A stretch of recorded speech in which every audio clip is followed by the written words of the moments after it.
네, 지난 영상에서는 우리 교육 목적에 대해서 알아봤고요.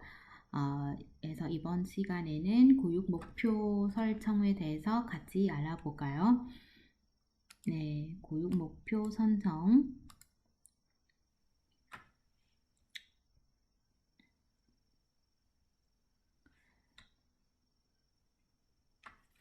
지난 영상에서는 교육 목표와 교육 목적이 다른 점 무엇일지 같이 알아봤죠. 여러분 기억나요? 교육 목적은 교육 과정의 전체적인 방향은 결정하는 데에서 아주 중요한 역할을 하고, 그래서 교육 목적을 전체적으로 좀 추상적인 개념이면서 전체적으로 전체 방향 그리고 총합적인 어떤 결과 말하는 거고, 이 교육 과정을 완성을 하고 나서 학습자는 전체적으로 어떤 한국어 능력 수준은 도달할 수 있는지 좀 종합적으로 이야기를 해주는 것이고, 그리고 교육 목표는 조금 더 그것은 하위 단위로 구체적인 내용은 구체화하는 것입니다. 네, 그러면 교육 목표를 설정하기 위해서 리서치에서 다음과 같은 내용이 포함은 해야 한다고 주장은 하였고요. 그러면 교육 목표를 설정을 하려면 어떤 내용을 포함해야 되냐면, 첫 번째는 행동 목표라는 게 있어요. 행동 목표랑 수행해야 할 어떤 행동을 수행해야 하는지 수행해야 하는 것. 네. 그래서 수행하는 목표, 학습 후에 도달하 구체적으로 수행하는 목표를 제시를 하는 거고요. 예를 들어서 학습자가 이 학습을 하고 나서 뭐 마트에 가서 물건을 살 수 있고, 음식에 가서 음식은 주문을 할 수 있다. 이런 행동을 말하는 거예요. 그리고 기술 목표는 바로 언어 기능이에요. 듣기, 말하기, 쓰기, 듣기, 말하기, 쓰기, 읽기, 이야기를 하고 있는 겁니다. 내용 목표라는 것은 우리 일상생활이라든지 아니면 여행에 간 데는 학습자가 그 상황에 맞게 수행은 해야 하는 거잖아요. 예를 들어서 여러 가지 상황가 있죠. 주제는 여러 가지 상황가 있고, 예를 들어서 우리는 회사에서 회사를 다니면서 거기에서 프리젠테이션을 해야 하는 상황이에요. 그러면 이 상황은 학습자가 미리 수업 안으로 선 경험은 하고 미리는 학습하고 실제 일상생활에서 일어나는 그런 상황에서 직면하게 되면 한국어로 수행을 할 수 있는 그런 능력을 말하는 거예요. 그리고 수단도 목표가 있어야 되죠. 네. 네, 속달도는 바로 성취 목표라고 하는 거예요. 성취 목표 척도 구체적으로 제시하는 겁니다. 그리고 민현식 선생님이 1급 한국어 학습자가 1급 한국어 학습자는 다음과 목표가 나누어서 기술은 할 수 있다. 그래서 이거는 바로 수준, 상황, 주제, 문화, 언어, 기술, 문법 나누어서 기술을 해야 하고, 그리고 한국어 교육 표준 모형에서는 이렇게 기술 영역도 있고, 그리고 그 밑에는 하위 그 영역이 있는데요. 그러면 교육 목표에서는 주제가 있어야 돼요. 주제. 어떤 주제로 뭐 이사, 쇼핑, 수리, 아니면 인터넷과 커뮤니케이션, 아니면 인사, 여러 가지 주제가 있죠. 건강, 취미, 생활. 그래서 이 주제 안에서는 또 짧게 나누어서 또 작게 나누어서 할 수 있는 것은 화제가 될 수도 있어요. 그리고 언어 기술이 들어가야 돼요. 말하기 어떻게, 읽기, 들기, 쓰기, 과제. 과제 가지가 있는 거죠. 그래서 과제라는 것은 아까 선생님 말씀드린 것처럼 학습자가 직면하게 된 어떤 상황이요. 여러 가지 상황. 그래서 예를 들어서 나는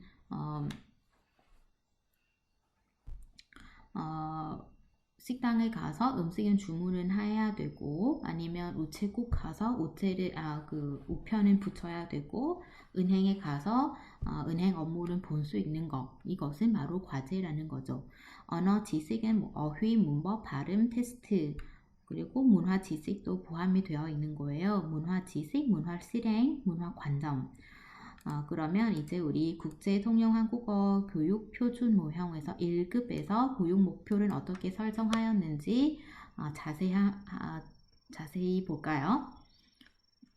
그래서 이렇게 아까 주제 영역도 있고요. 그리고 언어 기술 영역에서 그리고 언어 지식과 문화 영역 이렇게 네 가지 영역으로 나누어서 살펴보겠습니다. 첫 번째 주제 영역에서 1급이에요, 여러분. 1급.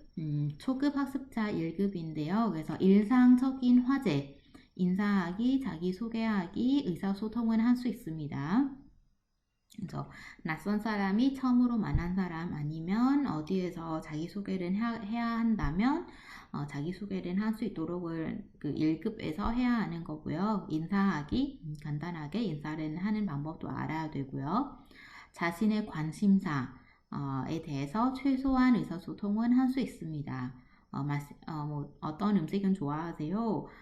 어느 영화를 좋아합니까? 이런 것은 바로 자신의 관심사예요. 간단하게 말할 수 있는 거예요. 그리고 언어 기술 영역에서 말하기, 듣기, 읽기, 쓰기 과제가 있습니다. 말하기 같은 경우에는 정형화된 관용구로 인사와 자기소개를 할 수 있습니다. 관용구라는 것은 예를 들어서 만나서 반갑습니다. 처음 뵙겠습니다. 앞으로 잘 부탁드립니다. 이런 거는 바로 정형화된 관용구예요. 그래서 학생들이 인사와 자기소개를 한 데는 이런 관용구를 알아야 하는 거죠. 그리고 작은 문장으로 자신과 타인의 관심사, 일상에 대해서 말할 수 있습니다. 오늘 날씨가 어떻습니까? 주말에 보통 뭐 해요? 이런 간단하게 인상에서 간단하게 말할 수 있는 내용이에요. 간단하고 직접적인 정보 교환할 수 있습니다. 듣기 같은 경우에는 또 간단한 대화를 듣고 이해를 할 수 있고 반복적으로 일어나는 일에 자주 사용하는 표현이나 문장은 듣고 이해를 할 수 있고요. 읽기 같은 경우에는 자주 접하는 표지 읽고 이해를 할 수 있습니다. 일상생활과 관련 문장을 읽고 내용을 이해할 수 있습니다. 네, 읽기는 그게 좀 쉬운 수준으로 간단한 소재로 읽고 이해를 할 수 있는 거예요. 예를 들어서 버스 정류장에 가면 버스 정류장에서 안내해주는 내용을 읽고 이해를 할 수 있어야 되는 거예요. 몇 번 버스를 타면 어디에 갈 수 있는지, 몇 분 후에 버스가 도착할 예정인지, 그리고 지하철역에 가면 거기에서 또 간단한 나가는 쪽 아니면 들어가는 쪽 출구 이런 내용을 읽고 이해를 할 수 있도록 하는 거죠. 쓰기 같은 경우에는 간단한 메모, 구, 절 단위, 작은 문장 단위를 인상적인 글은 쓸 수 있습니다. 과제 같은 경우에는 아까 말씀드린 것처럼 학생들이 실제로 직면해야 하는 여러 가지 상황인데요. 여기에서 인사하기, 소개하기 정도, 마트 가기, 우체국 가기, 은행 가기, 병원 가기 이 정도는 과제가 수행할 수 있는 거예요. 요인, 시간, 장소. 요인은 지금 몇 시입니까? 그러면은 오늘 무슨 요일이에요? 며칠 몇 월이에요? 이런 내용으로 말하고 대답할 수 있는 겁니다. 언어 지식 같은 경우에는 이렇게 일상생활에서 필요한 기초적인 어휘 이해를 할 수 있습니다. 문법은 한국어 기본 문장 구조, 정화된 문장 표현, 발음은 자모과 음가는 변별을 할 수 있습니다. 자모과 음가 어느 정도 정확하게 발음할 수 있다. 음절 구조는 이해할 수 있어요. 음절 구조는 예를 들어서 우리는 한국 같은 경우에는 모음하고 자음 그리고 또 모음, 자음, 모음 이런 구절 음선 구조가 있잖아요. 그죠? 이런 음선 구조는 또 이해를 할 수 있어야 되고요. 네. 그리고 평서문, 의문형, 명령문은 좀 억양에 대해서 어느 정도 구분을 할 수 있어요. 뭐 어디 가세요? 어디 가세요? 어디 아파요? 오늘 바빠요. 오늘 바빠요. 약간 그런 의문문 같은 경우에는 억양이 올라가는 거고 그리고 평서문은 이렇게 억양을 내리는 정도로 구분하고 말할 수 있어야 되는 거죠. 그리고 인상 섞인 어휘는 표현은 원어민 화자가 알아들을 수 있을 정도로 발음은 정확하게 해야 하는 거죠. 기본적인 음문 변화 같은 거, 예를 들어서 여는 법칙 같은 거, 네, 먹었습니까? 어디에 갔습니까? 그리고 연음이 있잖아요. 그죠? 몰라요. 뭐 동화 같은 것도 기본적인 그런 거 필요하고요. 그리고 이거 보면 여러분 문화 영역 같은 경우에는 보면 그 인상생활 문화뿐만 아니라 밑에 보면 이가 말고 적음에 대한 그에 의한 기본적인 위계가 있는 사회라는 것을 이해를 할 수 있는 거예요. 즉 한국 사람이 경어법이 아주 중요를 해요. 외국인은 아무리 한국말을 몰라더라도 경어법 정도는 알아야 되는 거예요. 경어법은 제대로 사용은 할 수가 없으면 한국 생활에서는 큰 지장을 받을 수 있어요. 그래서 존댓말하고 반말은 구분을 할 수 있도록 그런 정도로 알아야 하는 거예요. 그래서 어떤 경우에는 높임말을 사용해야 되고 어떤 경우에는 반말을 사용하는지 구분을 해야 되잖아요. 그래서 외국인들이 원래 초급 학습자는 조금 그 반말하고 경어법은 좀 섞여서 사용하는 경우가 많거든요. 선생님 버스 언제 와? 선생님 버스 왜 안 와? 이런 식으로 선생님 오늘 또 늦었어? 네. 이런 좀 오류가 실수가 자주가 일어나서 그래서 초급 학습자이더라도 이런 오류가 없도록 가르쳐야 되는 것은 바로 목표에 포함이 되어 있습니다. 그래서 아까 우리 살펴보는 것은 국제 통용 한국어 표준, 한국어 교육 표준 모형의 1급의 목표이고요. 이제는 다른 기관의 한국어 교육 목표를 한번 살펴볼까요? 여기에서 서울대학교 한국어센터 그 개정 교육 과정인데요. 네, 그래서 여기에서 서울대 언어교육원 한국어교육센터에서는 교육 목표가 한국어 능력, 언어 구성, 언어 능력의 목표라는 것은 바로 교육 목표이거든요. 그래서 거기에서 언어 구성 능력, 언어 사용 능력으로 두 가지로 구분을 하고 언어 구성 능력 같은 경우에는 문자 표기, 발음, 어휘, 문법, 단화, 언어 사용 능력은 기능, 사회 언어학, 그리고 언어 수행 목표는 듣기, 말하기, 읽기, 쓰기. 그러면 이런 틀은 바탕으로 1급에 좀 비교를 해볼까요? 아까 국제통용 한국어 표준 모형에 살펴봤고, 네, 이제는 서울대 1급 어떻게 되는지 볼까요? 어떻게 다른지. 그래서 먼저는 담화 구성 능력을 볼까요? 문자하고 표기 발음 같은 경우에는 문자를 읽고 쓴다. 절차법과 띄어쓰기 맞게 문장을 쓸 수 있다. 할근, 자음, 음갈은 이해하고 발음한다. 이거는 비슷하죠. 음문 규칙도 알아야 되는 거죠. 그래서 연음이 문여서 한국어라고 말하면은 한국어라고 하진 않고 한국어 이런 거는 발음 그 연음이 규칙이 있어야 되는 거죠. 예를 들어서 그런 거죠. 그리고 뭐 받침, 경음화, 격음화 좀 자주 쓰는 단어는 이런 경음화와 격음화 같은 그 음운 규칙은 알아야 된 것 같은데요. 그리고 억양아가 평서문과 의문문은 구분할 수 있고요. 휘 같은 경우 여기 구체적으로 나와 있어요.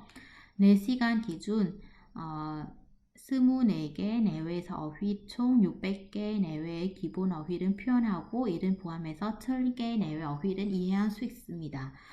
이거 1급 목표예요. 그리고 기초적인 인상 언어 생활 필요하는 어휘를 표현하고 이해한다. 인칭, 대명사, 인상생활 관련되는 용언, 숫자, 시간, 계절, 희유인, 위치, 교통, 관계 아주 자세히 나와 있네요. 문법 같은 경우에는 주사, 종결어미, 열결어미, 그리고 경어법 어미가 알아야 되는 거예요. 경어법 어미는 뭐예요? 뭐뭐 있어요. 뭐뭐 씁니다. 씁니까? 의시 이런 거는 알아야 되잖아요. 선생님한테는 말하면은 선생님 뭐 드실래요? 뭐 드릴까요? 라고를 말해야 되는 거죠. 뭐 먹어요? 라고 하지 않잖아요. 담화는 밑에 보면 주제 같은 경우에는 자기, 자신, 가족, 주말, 활동, 날씨, 취미, 인상적인 그런 소재. 그리고 분량은 이거 담화라는 것은 대화예요. 이런 대화. 그러면 대화는 그 대화문이 있잖아요. A, B, A, B, A, B. 그러면 순서는 교대는 최대 6회. 즉 A는 3번을 말하고 B는 3번 말하는 거면 대화는 총 6번은 이렇게 대화가 구성이 되어 있어요. 더 많으면 학생들이 이해가 안 되니까 그냥 6번의 발화한으로 하는 거예요. 그리고 300자 이내로 하는 거고요. 그래서 뭐 아주 간단해요. 안녕하세요. 민수씨, 안녕하세요. 설수씨, 어디 가세요? 도서관에 가요. 네, 안녕히 가세요. 좋은 하루 되세요. 아니면 뭐 학교에서 만나요. 이런 정도로 말할 수 있는 거죠. 그리고 뭐 연결어미라든지 표지, 연결 표지, 예를 들어서 하고, 지만, 하지만, 으니까, 아어서, 그런데, 고, 연결하는 거예요. 뭐 그런데, 그렇지만, 하지만, 그리고, 그래서, 그러면 이 정도로 이해를 할 수 있습니다. 그리고 다음에는 언어 사용 능력에서 기능 같은 경우에는 이게 7인교 활동이에요. 뭐 사과하기, 가족 소개, 전화하기, 개인정보, 기호, 장소, 날짜, 가격, 일에 대해서 묻고 답하기, 묘사하기, 설명하기, 예약하기, 그리고 금지 표현하기, 권유하기, 약속하기, 불가능 표현하기, 뭐 안 됩니다. 이렇게 하면 안 됩니다. 뭐 할 수 있다, 할 수 없다. 감정 표현은 뭐 소망은 말하기, 뭐 싫어하는 것, 좋아하는 것에 대해서 묻고 답하기, 뭐 사과하기, 지시하기, 요청하기, 음식 주문, 전화, 그죠? 천천히 말하도록 하기. 천천히 말씀해 주시겠어요? 천천히 말해 주세요. 이런 거를 말할 수 있는 거, 말할 수 있어야 하는 거고요. 그리고 이렇게 사회 언어학 같은 경우에는 화자, 청자, 고러에서 경어법, 경어법은 중요해죠. 인사, 호칭, 네, 그리고 뭐 합소제, 그리고 해요체, 비격식과 격식 씁니다. 이런 것은 알아야 하는 것 차이점. 그래서 결론으로 말씀을 드리면 우리는 고육 목적과 고육 목표에 대해서 같이 알아봤죠. 고육 목적은 일반적으로 고육의 방향성은 제시하는 거고 고육 목표는 목적에 도달하기 위해서 세부 항목을 구체적으로 기술을 하는 것입니다. 그래서 이렇게 교육 목적과 목표를 선정 통해서 교육 과정의 지향점은 분명하게는 하는 거고요. 그리고 교육 목적과 목표는 교육 교수 요목의 설계, 교재 구성, 교사는 수업을 가르치는 방향 정해주는 역할을 하고요. 그래서 교육 과정이나 교수 요목을 설계하는데 어떤 목적은 어느 정도가 설정해야 할 걸지 결정을 해야 되고 그래서 그 안으로 그 목적은 도달하기 위해서 세부적인 목표는 구체화를 해야 합니다. 그래서 오늘은 우리 일반적인 그 국제 통용 한국어 교육 표준 모형의 교육 목적과 목표를 살펴봤고요. 그리고 서울대 한국어 교육기관 1급 교육 목표도 같이 알아보았습니다. 네, 그러면 밑에는 우리 간단한 퀴즈를 해볼까요, 여러분? 퀴즈는 괜찮죠? 그러면 같이 보고 여러분에서 여기 빈칸에 들어가는 것은 어떤 것이 있는지 한번 볼까요?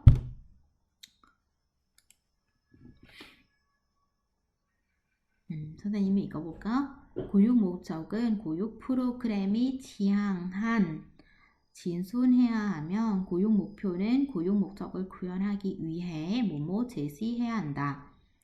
그런데 교육 목적과 목표 선정은 뭐뭐을은 어떻게 설정하는가와 연관되어 있습니다. 예전에는 문법적 능력은 중시를 하였으나 요즘은 점차 뭐뭐을은 중시하게 되었고 이는 교육 목적과 목표 기술하는 데 중요한 바탕이 되고 있습니다. 네, 여기에서 구체적으로 의사소통 능력, 보편적, 일반적인 목적으로 학습자 언어 능력. 네, 여러분 어떤 것은 여기에 들어가는지 한번 생각을 해보세요. 어때요? 답은 찾았나요? 네, 답은 알려드릴게요. 교육 목적은 교육과정 프로그램에 지향한 교육 목적이죠. 그래서 보편적, 일반적 목적으로 여기 1번이에요. 1번 넘버 1. 다음에 지순해야 하고요. 교육 목표는 교육 목적을 구현하기 위해 몇 번이죠? 뭐뭐 제시해야 한다. 어떻게 제시해야 될까요? 네, 교육 목표를 구체적으로 제시를 해줘야 되는 거죠. 3번 그런데 교육 목적과 목표 선정은 뭐가 어떤 거는 관련되어 있나요? 네, 학습자의 언어 능력에 아주 그 기밀하게는 관련되어 있는 거죠. 다음에 옛날에는 문법적 능력을 중시를 하였으나 지금은 어때요? 어떤 능력으로 중시를 하였죠? 의사소통 능력이에요. 네. 이 밑에는 또 한번 볼까요? 여기에서 빈칸. 다음으로 들어가는 안 맞은 것은 무엇인가요? 교육과정 개발 단계의 한 부분으로 뭐뭐이란 외국어 교육 프로그램에서 학습자가 도달하게 된 수준에 대한 특정한 지식, 행동, 기준에 대한 구체적인 명시를 한다는 것이다. 뭐예요? 네, 바로 교육 목표이죠. 교육 목표가 그것은 기술에 하는 거예요. 좀 구체적으로 명시하는 것. 네, 여러분 수고 많으셨어요.